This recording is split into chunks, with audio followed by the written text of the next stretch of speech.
కేసీఆర్ మౌనం, గోడకు వేలాడదీసిన తుపాకీ అంటే ప్రస్తుతానికి సైలెంట్ మోడ్లో ఉన్నారు ఆయన అన్న కథనాన్ని ఇక్కడ ఇవ్వడం జరుగుతుంది. ఆయన సరైన సమయంలో బయటికి వస్తారు.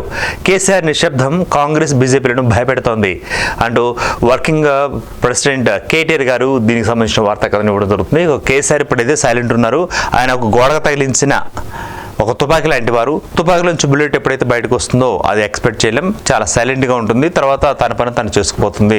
కరెక్ట్ టైంగా ఆయన వస్తారు. అప్పటి వరకు మేము చూస్తున్నాం పార్టీ బాధ్యతలు, రాజకీయ పరిస్థితులు అంటూ కూడా మరి ఇక్కడ ఇచ్చిన ప్రత్యేక ఇంటర్వ్యూలో మనం చూసే అవకాశం ఉంది. సో పోలీసులు రేవంత్ ప్రైవేటు ఆర్మీలా తయారయ్యారు, మా పేరిట డీప్ ఫేక్ ఆడియో వీడియోలు పెట్టినా ఆశ్చర్యం లేదు, లగచర్ల ఘటనపై సిట్టింగ్ జడ్జితో విచారణ జరిపించాలి, పేదలు గిరిజనుల కోసం 100 సార్లైనా జైలుకు వెళదాం, కేసీఆర్ను ఖతం చేస్తామన్న వారందరూ అడ్రస్ లేకుండా పోయారు, రేవంత్కు పాలన అనుభవం లేక మూర్ఖపు నిర్ణయాలు తీసుకుంటున్నారంటూ ఆయన వ్యాఖ్యానించారు.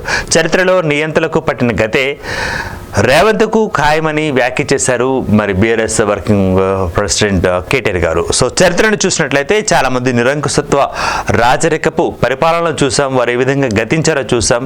సో ఇప్పుడు ప్రజాస్వామిక వ్యవస్థలో కూడా అటువంటి వాళ్ళు ఉన్నప్పుడు ఇటువంటి వారికి ఫలితాన్ని ఓటర్ల రూపంలో ప్రజలు అందజేస్తున్నారు, వారికి ఎటువంటి ఒక సందేశాన్ని ఇస్తున్నారు, సీట్లు ఇస్తున్నారు, అధికారం ఇస్తున్నారు, అధికారం నుంచి పడదోస్తున్నారు అన్న విషయం తెలిసిందే. సో మొత్తానికి మూర్ఖపు ఆలోచనలతోటి రేవంత్ రెడ్డి గారు ముందుకెళ్తున్నారు. సో ఇది కరెక్ట్ కాదు, నియంత్రణ వ్యవహరిస్తే, నిరంకుశంగా వ్యవహరిస్తే సో గత పాలకులకు పట్టిన గతే మీకు పడుతుందంటూ కూడా కేటీఆర్ గారు ఇక్కడ చేసిన వ్యాఖ్య. అది దీనికి సంబంధించిన వార్త కథనం.